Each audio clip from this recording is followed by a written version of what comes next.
बिस्मिल्लाहिर्रहमानिर्रहीम। आइए हम सब ये बातें जानने की कोशिश करते हैं वो कौन सा खुशनसीब इंसान है जिनके लिए जन्नत के आठों दरवाज़े खोल दिए जाते हैं।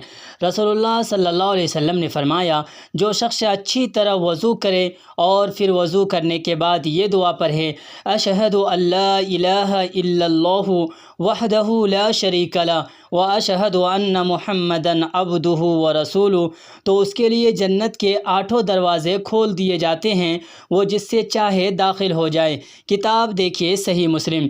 इस हदीस से हमें ये बातें मालूम होती है कि अगर हम बेहतरीन तरीक़े से वज़ू करते हैं और वज़ू करने के बाद वज़ू की दुआ पढ़ लेते हैं, यानी अशहदु अल्ला इलाहा इल्लल्लाहु वहदहु ला शरीका ला व अशहदु अन्ना मुहम्मदन अब्दुहु व रसूलुहु, तो जन्नत के आठों दरवाज़े आपके लिए खोल दिए जाएंगे।